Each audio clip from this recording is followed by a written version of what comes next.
નમસ્કાર મિત્રો, વિડીયોમાં તમારું સ્વાગત છે। જી હા મિત્રો, અત્યારે હાલ મોટા અને મહત્વના સમાચાર સામે આવી રહ્યા છે। તો મિત્રો, સમાચારમાં વાત કરીએ તો આંધ્રપ્રદેશના શ્રીકાકુલમ જિલ્લામાં એક ક્ષણના મોટા સમાચાર આવી રહ્યા છે। એકાદશી નિમિત્તે કાશીબુંગાના વેંકટેશ્વર સ્વામી મંદિરમાં ભાગદોડ મચી ગઈ હતી ને મંદિર પરિસરમાં ભક્તોની સંખ્યા અચાનક વધી ગઈ હતી, જેના કારણે અંધાધૂંધ મચી ગઈ હતી ને ભાગદોડમાં ઓછામાં ઓછા 10 ભક્તોના મોત થયા હોવાના અહેવાલ છે। વધુમાં ઘણા લોકો ઘાયલ થયાના અહેવાલ પણ સામે આવી રહ્યા છે। જી હા મિત્રો, અત્યારે હાલના મોટા અને મહત્વના સમાચાર સામે આવી રહ્યા છે।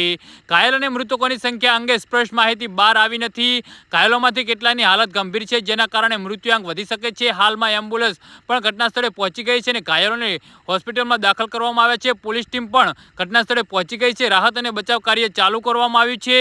મળતી માહિતી મુજબ મંદિર લગભગ 4 વર્ષ પહેલા મુકુંદ પાડા નામના ભક્ત દ્વારા શરૂ કરવામાં આવ્યું હતું, જે થોડા મહિના પહેલા જ ખોલવામાં આવ્યું હતું અને હાલમાં પ્રાપ્ત માહિતી અનુસાર મંદિર પહેલા માળે છે અને રેલિંગ તૂટવાથી એક વ્યક્તિ સીડી પાસે પડી ગયો હતો અને નાસભાગ મચી ગઈ હતી। જી હા મિત્રો, તો આના વિશે તમારું શું કહેવું છે તો નીચે અમારી કમેન્ટ બોક્સમાં જરૂરથી જણાવજો અને અમારી યુટ્યુબ ચેનલને સબસ્ક્રાઇબ કરવાની ભૂલતા નહીં। વિડીયો પૂરો જોવા બદલ તમારો ખૂબ ખૂબ આભાર।